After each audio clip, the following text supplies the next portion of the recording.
Hello everyone, this is प्रांजल और पाठशाला ऋषिकेश के यूट्यूब चैनल पर आप सबका स्वागत है। आज हम बात कर रहे हैं उत्तराखंड पुलिस मैथ्स के एक छोटे से प्रैक्टिस सेट की, जिसमें कि मैं आपको ये समझाऊंगा कि किस तरह से क्वेश्चंस को आपने अटेम्प्ट करना है। ठीक है। अगर आपने अभी तक अपना सिलेबस नहीं किया है तो पाठशाला ऋषिकेश की ऐप है, जिसमें मैथ्स और रीजनिंग का 75% सिलेबस हम कवर कर चुके हैं और 5-10 दिन में पूरा सिलेबस कंप्लीट हो जाएगा। वहां पर जो भी हमने सिलेबस किया है वो बहुत ही आसान भाषा में है कि अगर आपको कुछ नहीं भी आता है तो भी आप वहां से समझ सकते हैं। मगर एक चीज हमें इस पूरे एग्जाम में चाहिए, वो ये है कि एक हल्का सा पागलपन चाहिए एग्जाम निकालने के लिए। तो क्या आपके अंदर वो पागलपन है? अगर है तो जाइए, कोर्स कंप्लीट कीजिए। और अगर आपको लगता है कि कहीं पे थोड़ा बहुत आप रुक रहे हैं तो ये प्रैक्टिस सेट कीजिए। इसमें देखिए कि कहाँ पे किस तरह से आप चीजें कर सकते हैं। ठीक है। तो सबसे मेन चीज ये होगी एग्जाम में कि मैथ्स क्योंकि कम लोग कर रहे हैं, तो दोबारा से यही बात कहूंगा कि भैया गेम सारा का सारा मैथ्स पे टिका हुआ है। क्योंकि जीएस, हिंदी, उत्तराखंड, ये 3 सब्जेक्ट उत्तराखंड में हर बच्चा जो भी तैयारी कर रहा है वो करता ही करता है। रीजनिंग भी करता है। मैथ्स जिस बच्चे की अच्छी होगी, जो एवरेज भी होगा मैथ्स में और लगभग लगभग सारे अटेम्प्ट करने की कोशिशों में होगा, उस बच्चे का सिलेक्शन हो जाएगा। ठीक। तो अभी भी अगर हम देखें तो 1 महीने के करीब, 1 से डेढ़ महीना हमारे पास है। और मैं हमेशा एक लाइन जानता हूं कि गेम कभी भी बदला जा सकता है। ये 1 डेढ़ महीना वो समय होता है ना, जब आप अपनी क्षमताओं से 200-300% ज्यादा दे देते हो। जब कोई सिलेक्टेड बच्चा ये कहता है ना, मैं 15-16 घंटे पढ़ रहा था, तो वो 15-16 घंटे यही 1 डेढ़ महीने की वो बात कर रहा होता है। इसी ड्यूरेशन में अगर आप अपनी सारी क्षमताएं झोंक सकते हैं तो ये वर्दी आपका इंतजार कर रही है, आपका वेट कर रही है और आपकी होगी ये वर्दी। ठीक है। तो चलिए शुरुआत करते हैं कि किस तरह से हमें क्वेश्चन करना है। क्वेश्चन कुछ इस तरह से है कि एक ठोस लंब वृत्ताकार बेलन का कुल पृष्ठ क्षेत्रफल दिया हुआ है। ठीक है। तो ये मतलब इसका सवाल हो गया आयतन, जो लिखा हुआ था 3D मेंसुरेशन, उसका क्वेश्चन है। त्रिज्या आपको दे रखी है 7 सेंटीमीटर है और घुमावदार पृष्ठीय क्षेत्रफल ज्ञात करना है आपको। ठीक है। अब 2 तरह की अप्रोच होंगी। एक वो जो बच्चा ज़्यादा पढ़ा लिखा है, जिसको ज़्यादा आता है, उसे पता है कि भैया इसमें क्या-क्या करना है, क्या करूँगा कि आंसर आ जाए। मगर अगर मैं आपसे कहूँ कि आप ये अप्रोच मत लगाइए इस क्वेश्चन में, क्यों मत लगाइए? समझते हैं। आपसे पूछा गया है इसका घुमावदार पृष्ठ क्षेत्रफल बताइए। किसकी बात कर रहे हैं? लंब वृत्तीय बेलन की। और एक और चीज़ आप कर सकते हैं, जो भी क्वेश्चंस हम कर रहे हैं ना, आप एक कॉपी ले लो, उसमें क्वेश्चन नंबर 17 लिखा हुआ, तो 17 का आपको क्या आंसर आया, हमने क्या आंसर बताया, कितना टाइम आपको लगा, ये आप एनालाइज कर सकते हैं। ताकि आपको आपकी तैयारी में, और नोट्स भी बना सकते हैं जो चीजें मैं कह रहा हूँ, है ना।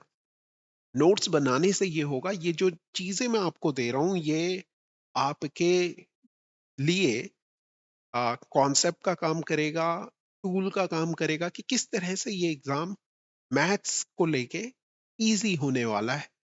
और बहुत सारे बच्चों का ये भी डाउट है कि जो मैथ्स का लेवल है वो जीडी का लेवल होगा, सीजीएल का लेवल होगा, सीडीएस का लेवल होगा।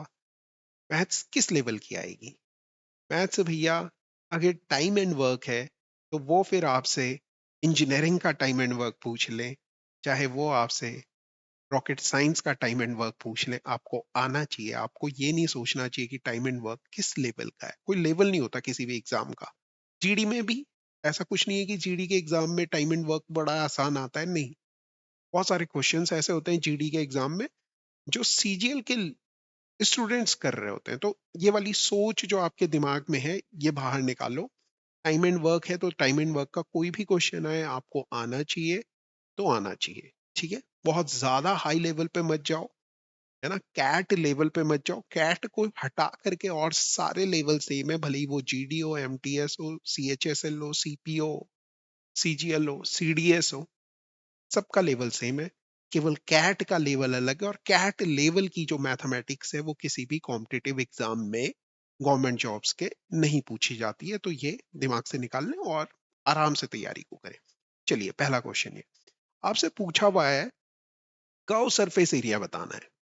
कर्व सरफेस एरिया बताना है, find its curve surface area. तो कर्व सरफेस एरिया सिलेंडर का क्या होता है, सबसे पहले तो ये आपको समझना चाहिए, क्योंकि सिलेंडर की बात चल रही है, सिलेंडर की ही बात चल रही है, बेलन की बात चल रही है। तो कर्व सरफेस एरिया का जो फॉर्मूला होता है वो होता है 2πr/h। मतलब जो कर्व सरफेस एरिया आएगा वो पाई का मल्टीपल होगा, गुणज होगा, आर का मल्टीपल होगा, एच का मल्टीपल होगा, ठीक। इसमें भी आपने सबसे पहले किससे चेक करना है, पाई से चेक करना है। पाई का मतलब क्या दिया हुआ है, 22/7, मतलब 11 से मल्टीपल होना चाहिए, 11 का मल्टीपल होना चाहिए। तो आप एक एक करके चेक करो कि कौन सा ऑप्शन 11 का मल्टीपल है। तो हमने चेक किया कि पहला ही ऑप्शन 11 का मल्टीपल है, 11 से डिवाइड हो जाता है, विभाजकता का नियम नंबर सिस्टम में हमने पढ़ा है। यहाँ भी हमने 40 के करीब वीडियोस किए हैं, है ना, उनमें आप देखेंगे तो विभाजकता का नियम होगा शायद, वो आप कर सकते हैं, विभाजकता का नियम या डिविजिबिलिटी। तो डायरेक्टली आप आंसर कह पाओगे कि भैया केवल और केवल यही एक ऑप्शन है जो 11 से डिवाइड हो रहा है ना। कैसे चेक करते हैं 11 की डिविजिबिलिटी, शुरुआत और लास्ट वाले नंबर को जोड़ो, बीच वाले नंबर को देखो, 8 में से 4 घटाया 4 आता है, क्या वो 11 से डिवाइड होता है, नहीं होता। 9 और 0 को जोड़ो, 9 आता है, 9 में से 3 घटाया, क्या वो 11 से डिवाइड होता है, नहीं होता। 5 और 2 को जोड़ो, 7 आता है, 7 क्या, 7 में से 6 घटाओ, 1 आता है, 1 क्या 11 से डिवाइड होता है, आप बोलेंगे नहीं होता। 7 और 2 को जोड़ो, 9 आता है, 9 में से 9 घटाओ, क्या वो 0 आता है, 0 क्या 11 से डिवाइड होता है, आप बोलेंगे हाँ होता है। तो यही सही आंसर हो जाएगा। Got it. चलिए अब इस क्वेश्चन में आपको कैलकुलेट नहीं करना था, कैलकुलेट कैलकुलेट नहीं करना था, नहीं करना था। बस आपको क्या पता होना चाहिए था, फॉर्मूला पता होना चाहिए था, और ये देखना था कि किसका मल्टीपल होगा, 11 का मल्टीपल होगा, क्योंकि पाई आ रहा है ना। तो कुछ और करने की जरूरत नहीं थी। चलिए दूसरा क्वेश्चन देखते हैं।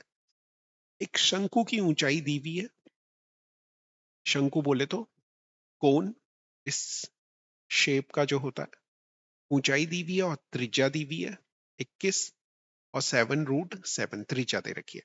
शंकु का आयतन पूछा जा रहा है। तो आपने आयतन का फॉर्मूला देखा, आयतन जो होता है शंकु का 1/3 पाई r² होता है।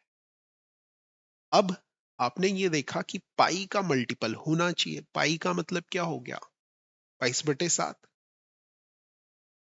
22/7 का मतलब 11 का मल्टीपल होना चाहिए, मतलब यहाँ इन सब का गुणा करेंगे उसमें 11 का मल्टीपल होगा वो नंबर, क्योंकि 11 11 से गुणा हो रही है। तो हम एक एक करके चेक करते हैं। 8 और 6 को जोड़ा 14 होता है, 9 और 2 को जोड़ा 11 होता है, 14 में से 11 घटाया 3 आता है, जो कि 11 से डिवाइड नहीं होता है। तो पहला ऑप्शन बाहर हो गया। दूसरे को देखा, 7 और 4 11 होता है, 5 और 6 10 होता है, 10 11 में से घटाया 1 आता है, ये भी 11 से डिवाइड नहीं होता है। समझ में आ रही है बात। ऐसे ही मैंने 7 और 3 को जोड़ा और 6 4 को जोड़ा, 10 आता है, 7 और 3 10, 6 4 10, 0, जो कि 11 से डिवाइड होता है।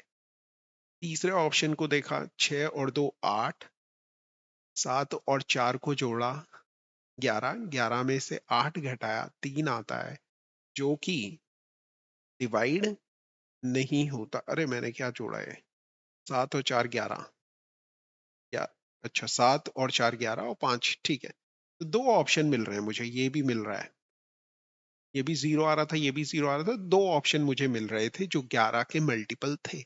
आपने बोला ठीक है, अब आगे क्या करोगे मास्टर? 2 ऑप्शन फँस गए, कैलकुलेट तो करना नहीं है मैंने। मैं अब क्या देखूंगा, आर को देखा मैंने, आर है 7√7 और एच देखा वो है 21।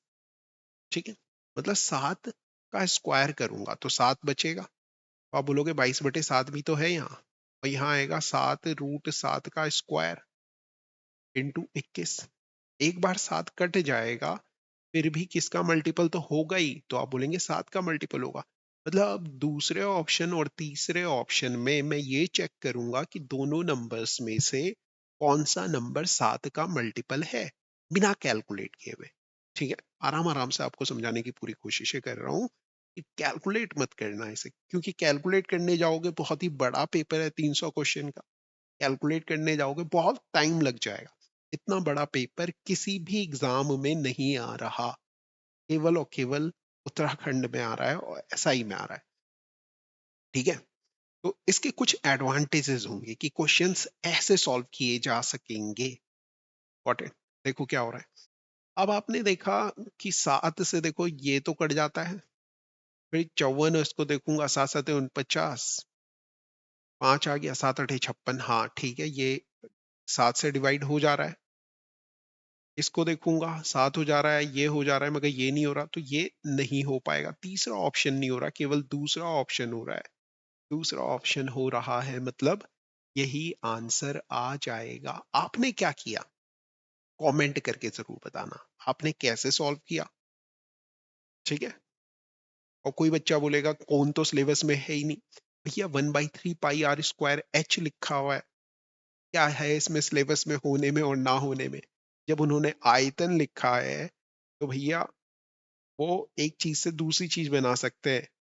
ठीक है, तो वो सिलेबस में है नहीं है, एक आध क्वेश्चन ऊपर नीचे हुआ तो, क्योंकि उत्तराखंड में वैसे ही वो रीजनिंग करके मैथ दे देते हैं, तो जब वो मैथ्स दे रहे हैं तो मैथ्स में दूसरा हल्का सा एक बगल वाला टॉपिक क्यों नहीं देंगे? दे सकते हैं ना। तो कोई गुंजाइश मत छोड़ो कि कोई बहाना रहे कि मेरा एक नंबर कहाँ कट गया। एक नंबर नहीं कटने देंगे। चलो भैया अगला क्वेश्चन देखिए, और बार बार कह रहा हूँ पहले खुद से करें फिर देखें। आपसे कह रहा है कि एचसीएफ निकालो भैया 12 और 16 का। 12 और 16 का एचसीएफ देखोगे तो हमने एक तरीका पढ़ा है, अंतर विधि। दोनों का डिफरेंस क्या, 4 आ रहा है, 4 से ये भी डिवाइड हो जाता है, 4 से ये भी डिवाइड हो जाता है, मतलब एचसीएफ जो हो गया वो हो गया 4। ठीक, एलसीएम निकालने का तरीका मैंने क्या बताया, एलसीएम जब भी निकालना हो तो जो बड़ा नंबर है उसकी टेबल पढ़ो। 16 एकम 16, 12 की टेबल में 16 नहीं आता, 16 दूनी 32, 12 की टेबल में 32 नहीं आता, 16 तियां 48, 12 की टेबल में भी 48 आता है, तो एलसीएम जो हो गया वो आ गया भैया 48। आपसे कह रहा है इन दोनों का योग बताना है, सम बोले तो इन दोनों का सम करोगे और कह दोगे 52। 52 वाला केवल एक ही ऑप्शन होगा, टिक करना है और आगे बढ़ जाना है। बढ़ जाओगे, बढ़ो। देखो क्या कह रहा है, इसमें कह रहा है कि सर्दियों में दिन का औसत तापमान इतना डिग्री था, दिन में इतना टेम्परेचर था, रात में तापमान इतने डिग्री तक गिर गया। मतलब डे का अगर बात की जाए तो टेम्परेचर 34 डिग्री था, और नाइट में गिर करके कितना हो गया ये कह रहा है, वो 8 डिग्री पहुंच गया। बाकी बात समझ में? आपने बोला हाँ, तक गिर गया, मतलब कितने प्रतिशत कमी हुई? अगर आप इन दोनों का डिफरेंस करेंगे तो आप पाएंगे 26 डिग्री टेम्परेचर गिरा।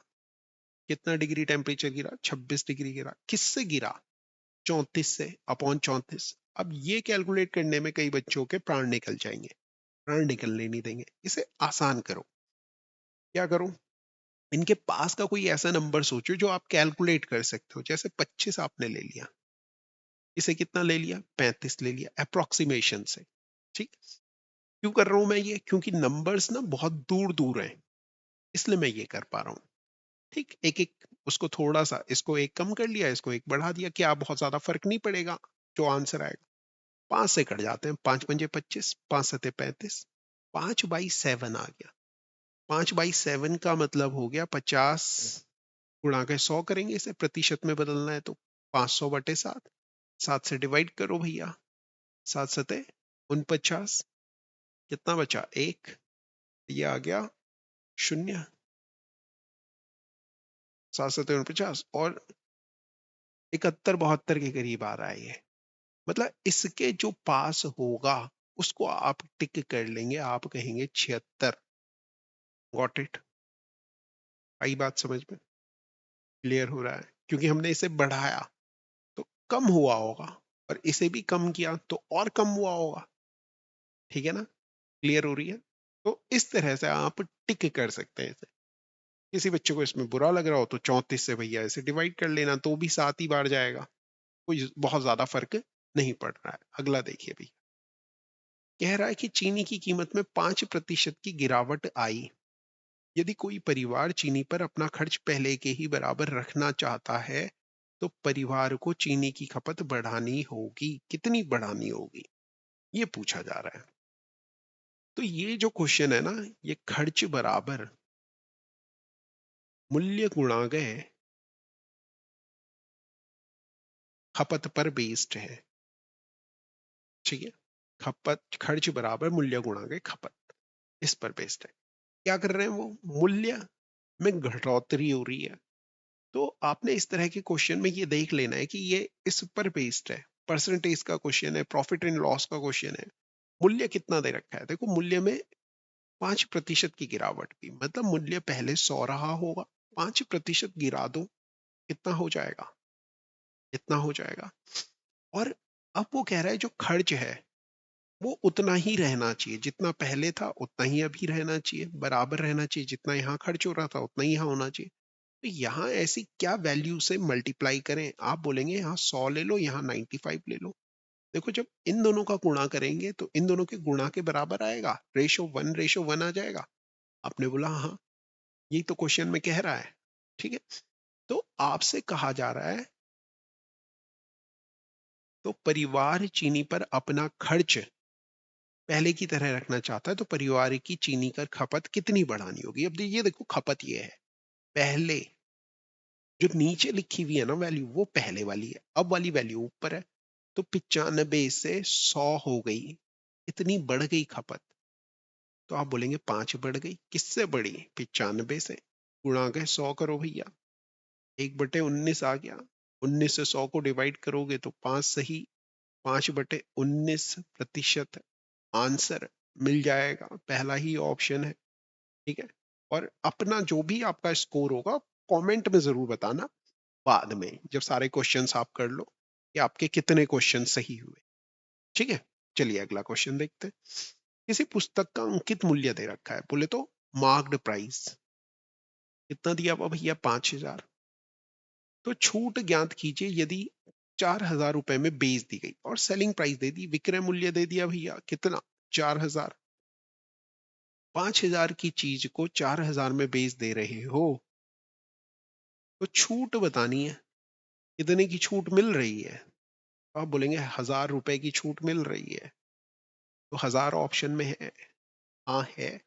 कई बार आपको ऐसा लगेगा कि इतना आसान नहीं पूछ सकता, मगर मैं अपने एक्सपीरियंस से कह रहा हूँ भाई, 70 से 80% जो पेपर आता है वो आता है बहुत ही हलवा, बहुत आसान किसी भी एग्जाम में।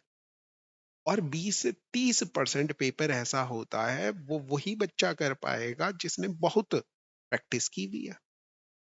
ठीक है? तो जब आसान क्वेश्चन आए तो वो गलत नहीं करने आपने, इस चीज का ध्यान रखना, क्योंकि अगर वो गलत किए तो बेटा वो तुम्हें बाहर कर देंगे।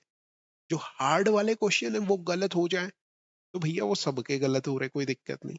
मगर जो आसान क्वेश्चन है ना वही सिलेक्शन करा रहे हैं, 70 पे पहुंचा देंगे। उसके बाद तुम किस्मत कहो, अपना एक्सपीरियंस कहो, मेहनत कहो, जो कहना है वो कहो, वो 10-20% जो तुम्हारे और सही होंगे उससे सिलेक्शन होगा।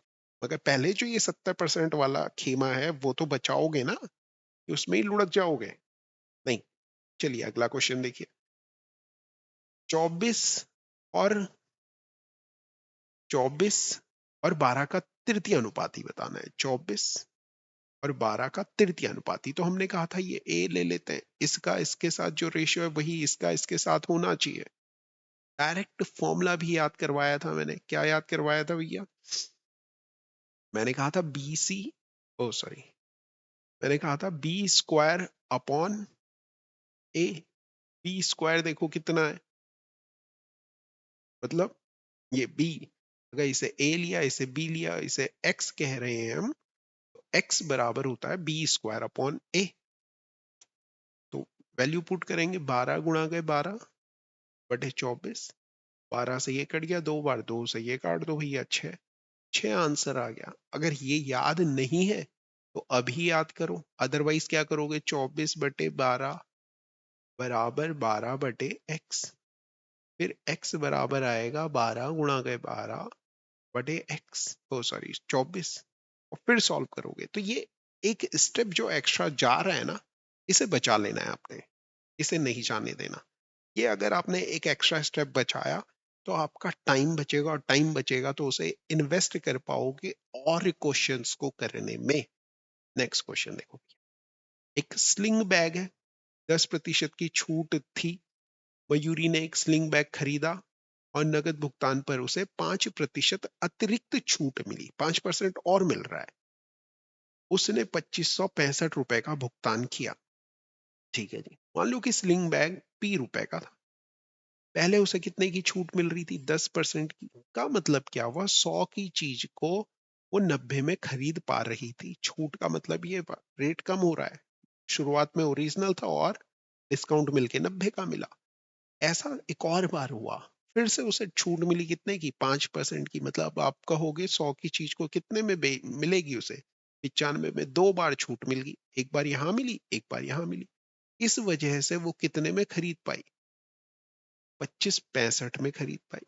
घबराना बिल्कुल नहीं है, जीरो से जीरो को उड़ाओ, 9 से इसे उड़ाओ, 9 दूनी 18, 7 आ गया, 9 अठे 72, 9 पंजे 45। अब 19 की टेबल याद होनी चाहिए, 19 पंजे 95, 19 एकम 19, और 9 आ गया, 19 पंजे 95, 5 से फिर से कट गया भैया 3 बार। तो P का मान आ गया, यहाँ क्रॉस मल्टीप्लाई होगी 100 और 10 की 3 के साथ, तो ये आ गया भैया आपके पास 3000। कितना आ गया, 3000 आ गया। याद रखना किस तरह से सॉल्व किया। ये तरीके आपको ना जल्दी क्वेश्चंस करने में सॉल्व मदद करेंगे। अगला क्वेश्चन देखो भैया क्या है। सुरेश ने अपना मोबाइल फोन 10% लाभ पर इतने में बेचा। मतलब 100 रुपए की अगर कोई चीज है और उसे आप 10% लाभ पर बेच रहे हो, तो कितने में बेच दोगे, 110 में।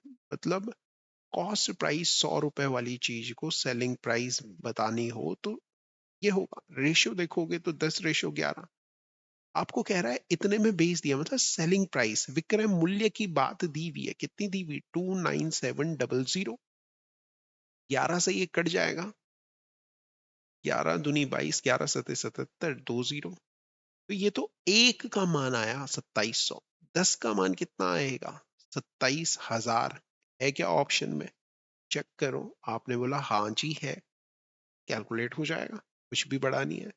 ठीक है, अब देखो क्वेश्चन क्या कह रहा है। रानी घर से 30 किलोमीटर प्रति घंटे की दर से स्कूल जाती है। मतलब घर से कहाँ जा रही है भाई रानी, स्कूल जा रही है।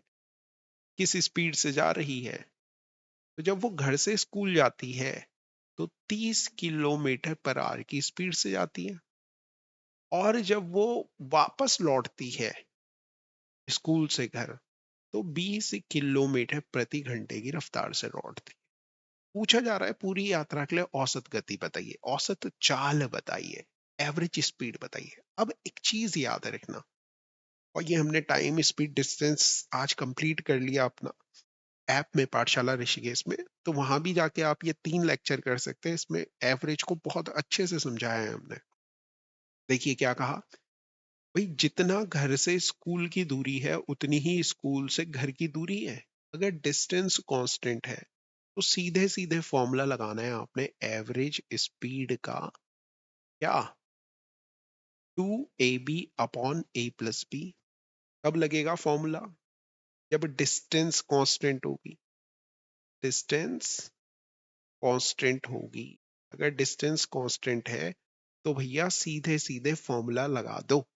आपने बोला ठीक है लगा देंगे, लगाया तो 2 इंटू 30 इंटू 20 अपॉन ए प्लस बी, बोले तो 50, जीरो से जीरो कट गया, 5 से 1 कटेगा, 6, 6 दूनी 12 दूनी 24, 24 किलोमीटर प्रति घंटा।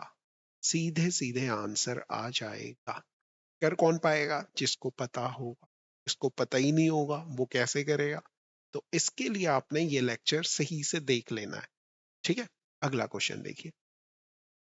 समीर ने इतने रुपए में प्रति दर्जन की दर से 20 दर्जन खिलौने खरीदे। ये जो रुपए दे रखे हैं ये प्रति दर्जन के रुपए दे रखे हैं। प्रति दर्जन का खरीदे की बात कर रहा है, कॉस्ट प्राइस की बात कर रहा है, मतलब 12 वस्तुएं या आर्टिकल उसने खरीदे कितने में? तो आप कहेंगे 332 रुपए में। ये क्या दिया है? तो आपने बोला कॉस्ट प्राइस दिया हुआ। क्या मैं यहां से एक वस्तु का कॉस्ट प्राइस नहीं निकाल सकता? आपने बोला निकाल लो। 332 बटे 72 बटे 12, 12 तिया 36, 12 एकम 12, 31 आ गई रुपए एक वस्तु की कॉस्ट प्राइस। ठीक है, अगले में देखो क्या कह रहा है। उसने इन्हें प्रत्येक को 32 रुपए की दर से बेच दिया। एक वस्तु बेची उसने, बेची बोले तो विक्रय मूल्य की बात कर रहे हैं, 32 रुपए में बेच दी। ये क्या दिया हुआ? सेलिंग प्राइस, बेचने का मूल्य। खरीदने का मूल्य यह है कॉस्ट प्राइस। खरीदी 31 की, बेची 32 की। कितने का प्रॉफिट हो रहा है? आपने बोला 1 का प्रॉफिट हो रहा है। कितने रुपए लगा के हो रहा है? आपने बोला 31 रुपए लगा के हो रहा है, गुणा के 100 करो। आपने बोला 31 का पहाड़ा नहीं आता। मैंने कहा मेरे को आता है। अगर 31 की जगह से 30 ले लेता सपोज, तो 100 बटे 3 मतलब 1/3, बोले तो 3.33 आता। मगर 31 है तो 3.33 से थोड़ा सा कम। कौन सा ऑप्शन है? 3.2%। कैलकुलेट कर लोगे इस तरह से? मैंने बोला हाँ ठीक है।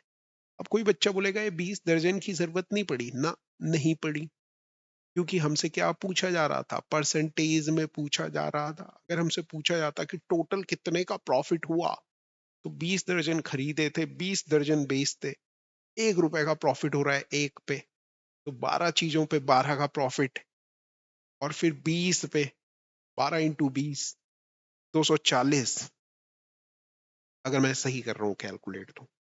ठीक है, आगे बात समझ में क्लियर हो रहा है? तो आपने बोला ठीक है जी, बिल्कुल सही समझ में आ गया क्वेश्चन। अगला क्वेश्चन देखिए जी, बहुत ही प्यारा सा लिखा हुआ क्वेश्चन। क्वेश्चन क्या कह रहा है? क्वेश्चन में कह रहा है कि एक शहर की जो जनसंख्या है पहले वर्ष इतनी बढ़ी, दूसरे वर्ष 10% घट गई। यदि दूसरे वर्ष के अंत में जनसंख्या इतनी है तो पहले वर्ष की शुरुआत में कितनी थी? तो जनसंख्या है, पॉपुलेशन मैंने कहा पी थी, पहले साल बढ़ी। कितनी बढ़ी? 10% बढ़ी। मतलब अगर 100 रही होगी, 10% बढ़ रही होगी, को मैं लिखूंगा क्या? 100 से 110 हो जाएगी। आपने बोला ठीक। दूसरे साल क्या हुआ? 10% कम हो गई। कम होने को कैसे लिखेंगे? 100 से 90 हो जाएगी। और पहले साल के लास्ट में ये हुआ और दूसरे साल के लास्ट में ये हुआ। तो अब जो पॉपुलेशन हो गई, मतलब इस पूरे का जो रिजल्ट है वो ये है, 99 पता नहीं कितने जीरो लगाए हुए हैं, 1 2 3 4, 4 जीरो, एक जीरो से ये जीरो, इस जीरो से ये जीरो उड़ गया। 11 90 99 से क्या ये 99 नहीं कट जाएगा? आप बोलेंगे कट जाएगा। तो पी का जो मान आ जाएगा भैया, 1 2 3 4 जीरो तो ये थे ही, और 2 जीरो वाले से और गुणा होगी। ऐसा कोई आंसर है तो भैया टिक कर लेना। पहले वर्ष की शुरुआत में पॉपुलेशन कितनी थी? जितनी भी ये है, जीरो वीरो देख लो कितने हैं। ठीक है, क्लियर हो गया? अगला क्वेश्चन ये कह रहा है पी और क्यू किसी संख्या, ये वो संख्या है कि दो एकल अंकीय प्राकृतिक संख्या है, मतलब पी और क्यू कोई अंक है, और वो ये कह रहा है कि ये पूरी जो संख्या है ये 80 से विभाज्य है। 80 से विभाज्य है। कोई संख्या अगर 80 से डिवाइड हो रही है, एक चीज बताओ मुझे, तो 80 के पहाड़े में 80 कम 80, 80 दूनी 160, 80 तियां 240, 80 तियां 320, चौके कितना होता है, 8 चौको 32 हो गया ना, पंजे 400। तो आपने बोला जो यहां पर अंक आएगा वो हमेशा क्या ही आएगा, शून्य आएगा। मतलब क्या मैं Q की वैल्यू 0 कह सकता हूं? आपने बोला हाँ हाँ, अगर ये नंबर 80 से डिवाइड हो रहा है तो Q की जगह पे हमेशा क्या आना चाहिए? आप बोलेंगे शून्य आना चाहिए। और आपसे पूछा क्या जा रहा है? P गुणा गए Q, तो P की गुणा करनी है Q से। Q हमारा निकल चुका है कितना? शून्य। क्योंकि हमें पता है शून्य से कुछ भी टकराता है क्या ही हो जाता है?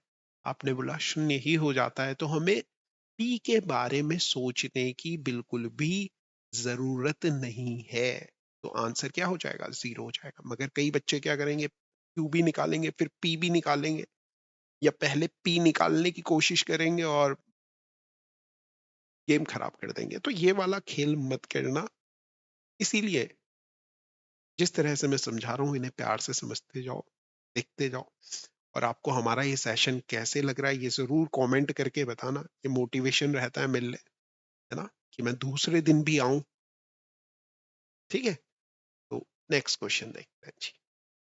दो संख्याएं हैं और उनके बीच में अनुपात दे रखा है, पहली संख्या और दूसरी संख्या।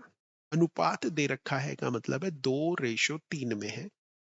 यदि पहली संख्या में 8 जोड़ दिया जाए, प्रत्येक संख्या में, इसमें भी 8 जोड़ रहे हैं और इसमें भी 8 जोड़ रहे हैं, प्रत्येक में जोड़ने की बात की जा रही है, तो उनका जो अनुपात है वो 8:11 हो जा रहा है। अगर आप देखो 2 से 8 हो रही है, अगर मैं जोड़ने की कोशिश करूं कितना जोड़ रहे हैं इसमें, तो मुझे दिख रहा है 6 जोड़ रहे हैं। मगर यहां देखूं तो कितना जोड़ रहे हैं, 6 और 8 जोड़ रहे हैं, मतलब अलग अलग जुड़ रहा है। मगर यहां तो लिखा हुआ है सेम जोड़ना है।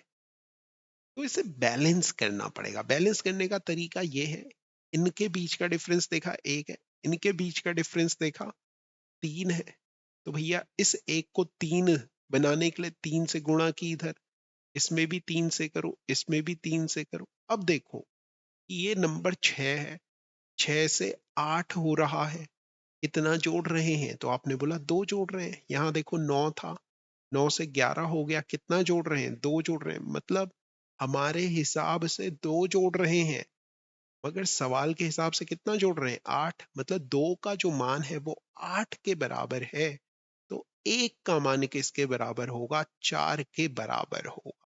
1 का मान किसके बराबर होगा? 4 के बराबर होगा।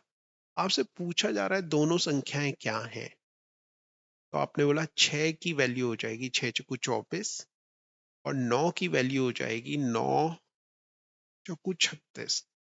है क्या कोई ऐसा ऑप्शन? ये है। किसी बच्चे ने कहा कि सर मुझे ये भी समझ नहीं आता, तो क्या करूं? घबराओ नहीं, आपको संख्याएं तो दी हुई है ना दोनों। आपने बोला हाँ दोनों संख्याएं ने, अगर दोनों संख्याएं दी हुई है तो आप क्या करो, दोनों में 8 जोड़ करके देखो कि अनुपात 8:11 हो रहा है या नहीं हो रहा है। जैसे 24 और 36 दोनों में मैं 8 जोड़ता हूँ, 24 में 8 जोड़ा तो हो गया 32, और 36 में भी 8 जोड़ा तो ये हो जा रहा है 44। दोनों संख्याओं को अब मैं काटता हूं, 4 से कटती है, 4 अट्ठे 32, 4 से 11 बार 8:11 हो गया। यही सेटिस्फाई करेगा, कोई और सेटिस्फाई नहीं करेगा, कोई और ऑप्शन नहीं करेगा। इस तरह से भी आप कर सकते हैं। आपके जो भी डाउट है ना किसी क्वेश्चन को लेके, किसी टॉपिक को लेके, तो वो भी कमेंट कीजिए, बताइए मुझे कि कहाँ पे ज्यादा तकलीफें हो रही हैं, कौन सा ऐसा टॉपिक है जिसके ज्यादा क्वेश्चन मैं इंक्लूड करूं, वो क्वेश्चंस मैं करने की कोशिशें करूंगा अपने जो भी ये सेशन चलेंगे। ठीक, अगला क्वेश्चन देखिए। एक व्यक्ति कार से 30 किलोमीटर प्रति घंटे की औसत गति से, मतलब एक आदमी कार से जाता है 30 किलोमीटर प्रति घंटे की रफ्तार से, स्पीड से चल रहा है, और कितना चलता है? 450 किलोमीटर चलता है। फिर किस स्पीड से चल रहा है? आपने बोला 40 किलोमीटर पर आवर की स्पीड से चल रहा है। और कितना चलता है? आपने बोला 360 किलोमीटर चल रहा है। मैंने कहा ओके। और अंत में कितना चल रहा है? आपने बोला 50 किलोमीटर पर आवर की स्पीड से चल रहा है फिर से, और कितना ही चलता है, 150 किलोमीटर चल रहा है। ठीक है, समझ में आई बात? ऐसा क्वेश्चन में कहा हुआ औसत गति बतानी है, एवरेज स्पीड। अब एवरेज स्पीड का अभी अभी मैंने एक फॉर्मूला बताया था, मैंने कहा था 2ab upon a plus B, मगर वहां पे दो स्पीड थी, और मैंने कहा था डिस्टेंस कांस्टेंट होनी चाहिए, मतलब जितना यहां चल रहे हैं उतना ही यहां चले, उतना ही यहां चले, मगर यहां तो ऐसे नहीं हो। तो फिर क्या फॉर्मूला लगाएंगे? तो फिर आप एक प्यारा सा फॉर्मूला लगाएं, एवरेज स्पीड का total distance upon total time, total distance upon total time. ये फॉर्मूला भैया लगाओ। टोटल डिस्टेंस क्या है? 450, 150, 600, 600 और 300 900, और 60 जोड़ेंगे 960 हो गया, अपॉन टाइम कितना लग रहा है। अब आपने बोला ये तो आपको स्पीड दे रखी, ये डिस्टेंस है, तो डिस्टेंस को स्पीड से डिवाइड करूं, 30 से 450 को डिवाइड किया तो आ गया 15 घंटे लगे। यहाँ यहाँ 9 घंटे लगे भैया, यहाँ देखोगे 3 घंटे यहाँ लगे। तो इन सबको जोड़ लो, टोटल टाइम 9 और 3 कितने हो गए? 9 और 3 12 और 15 27 घंटे ये लग गए। 960 किलोमीटर 27 घंटे में ट्रेवल कर रहे हैं, मतलब 900। अभी कटते हैं तो काटो, 3 से कट जाते हैं, 3 में 27, 3 से कटता है, 3 3 9, 3 दूनी 6, 0, 320/9। है क्या कोई ऑप्शन? आपने बोला हाँ जी है, तो टिक कर लो। ठीक है, अगला क्वेश्चन देखिए।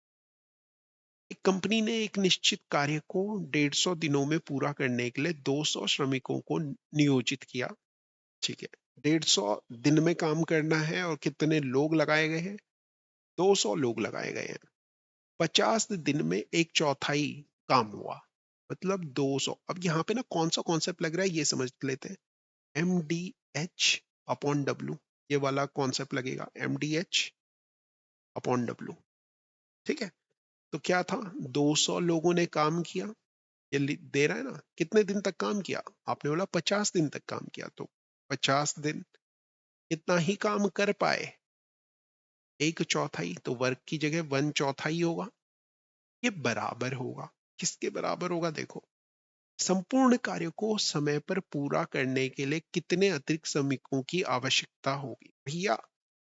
कितने दिन काम किया उन्होंने? 50 दिन काम किया। काम कितने दिनों का था? 150 दिनों का काम था। काम था 150 दिनों का, 50 दिन का हो गया, तो कितने दिन का बचा? आपने बोला 100 दिन का बचा। भाई 4 में से एक काम हो गया, तो 4 में से कितना काम बचा है? आपने बोला 3 काम बचा है। कितने लोग लगाओगे? टोटल m लोग लगाओगे। m की वैल्यू निकालो पहले, इस 4 से ये 4 कट गया, 2 जीरो से ये 2 जीरो उड़ा दिए भैया, तो ये देखो 50 दूनी 100, और ये 3 गुणा होगा यहाँ, तो टोटल जो लोग निकलेंगे वो तो 300 लोग आएंगे। ये 300 लोग हमें काम पे लगाने पड़ेंगे कि अब जो बचा हुआ काम है वो 100 दिन में हो जाए। मगर सवाल में कह रहा है कितने अतिरिक्त श्रमिकों की जरूरत है, कितने एक्स्ट्रा लोग लगाने पड़ेंगे, कि how many additional workers need to be employed, कितने एक्स्ट्रा एडिशनल लोग लगाने पड़ेंगे। एक चीज समझो, कितने लोग आपके पास ऑलरेडी थे? आपने बोला 200 लोग तो पहले ही थे ना हमारे पास। हाँ, वो कहीं गए थोड़ी ना है, वो भी तो है। 50 दिन का काम करने के बाद क्या उन्हें बोलोगे घर जाओ? नहीं, 200 लोग ऑलरेडी हैं, और 300 लोग टोटल चाहिए, मतलब एक्स्ट्रा जो चाहिए हमें 100 लोग और चाहिए। आ गई बात समझ में? क्लियर? अगले क्वेश्चन पे चले।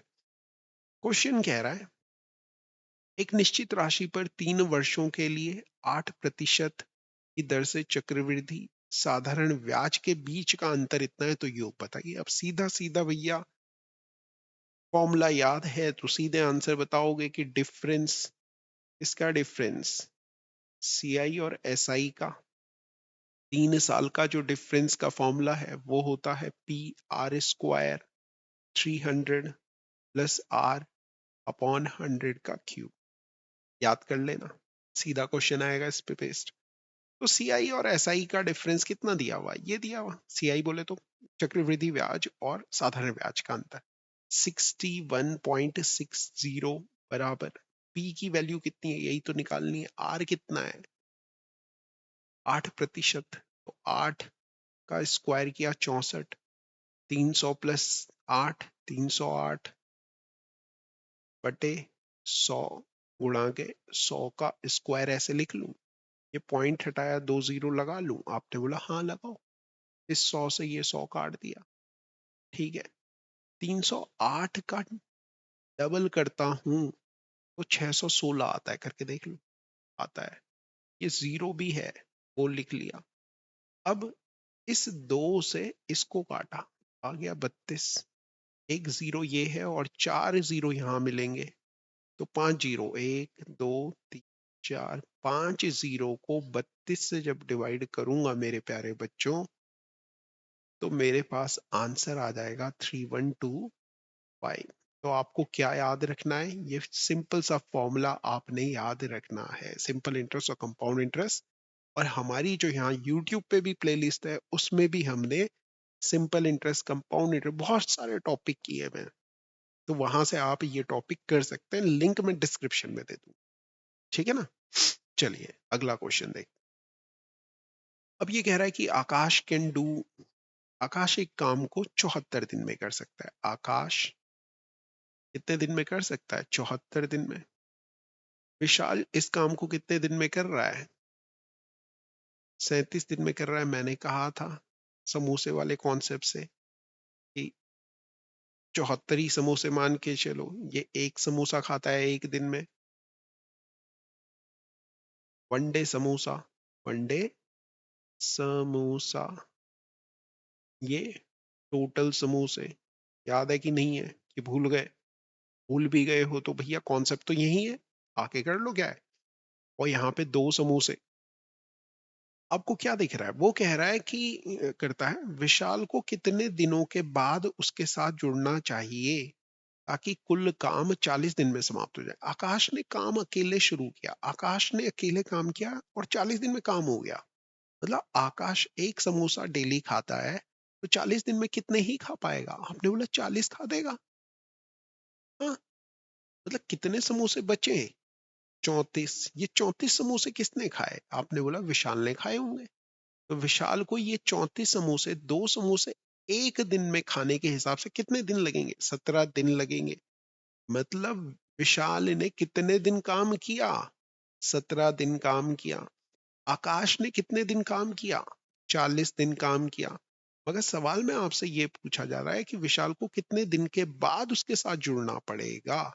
मतलब शुरुआत से लेके लास्ट तक टोटल 40 दिन कौन काम कर रहा है, ये आदमी आकाश। और लास्ट के कुछ दिन, 17 दिन किसने काम किया उसके साथ, विशाल ने। मतलब शुरुआत के कितने दिन के बाद वो जुड़ा, तो 40 में से ये 17 घटा लो, 23 दिन बाद भाई साहब जुड़े हैं। शुरुआत से ही जुड़ लेता, शुरुआत से इसलिए नहीं जुड़ा क्योंकि फिर आकाश को लास्ट में अकेले खाने पड़ते, लास्ट में दोनों साथ में खा रहे थे, तो ये भी ठीक किया उन्होंने। ठीक है, क्वेश्चन समझ में आ गया।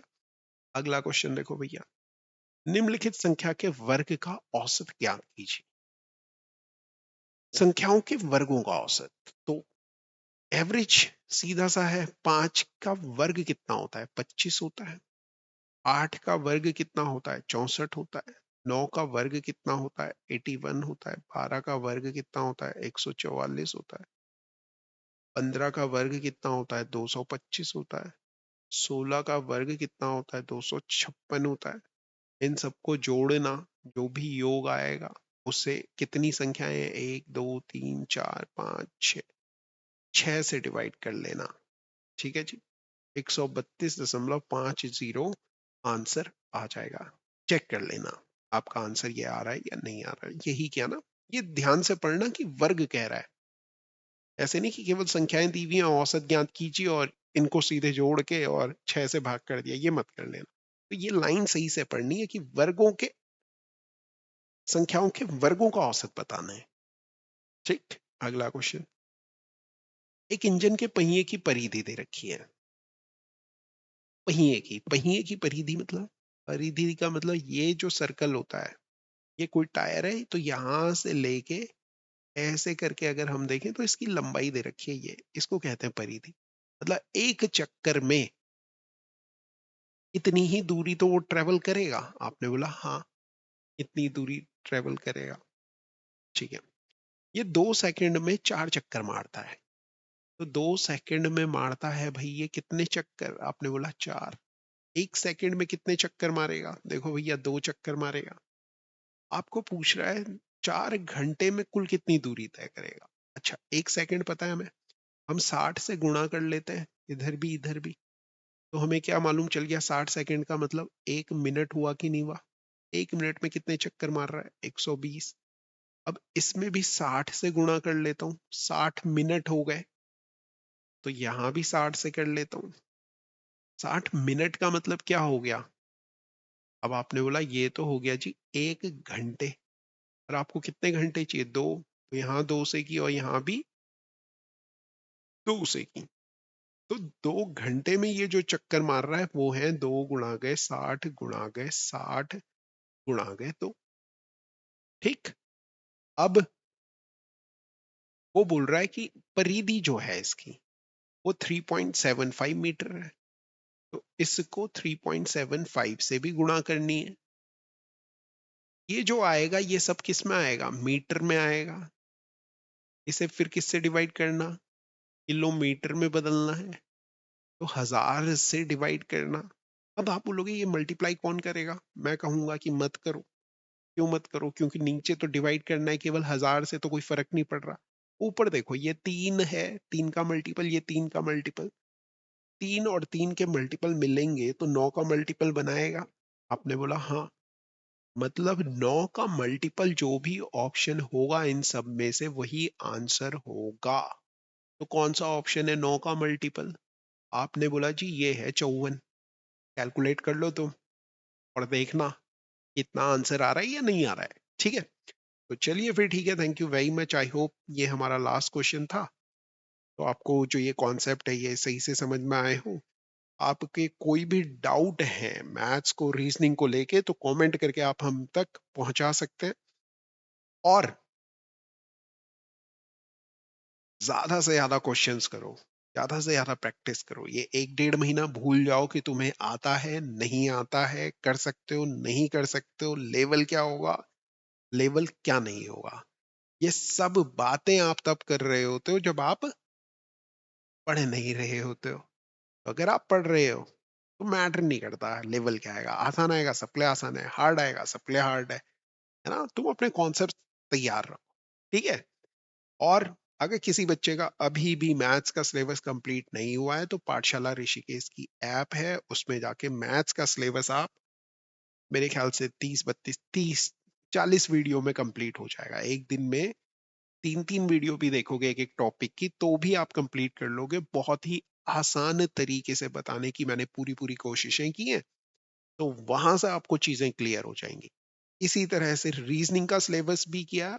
और इन सब के साथ अगर आपका सारा सिलेबस कंप्लीट हो गया है तो हमारे उत्तराखंड पुलिस एसआई के 5 फुल मॉक टेस्ट हैं वहां पर, वो आप कर सकते हैं। ठीक है, चलिए फिर ठीक है। Thank you very much.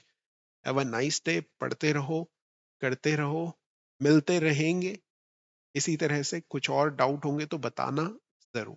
Thank you very much.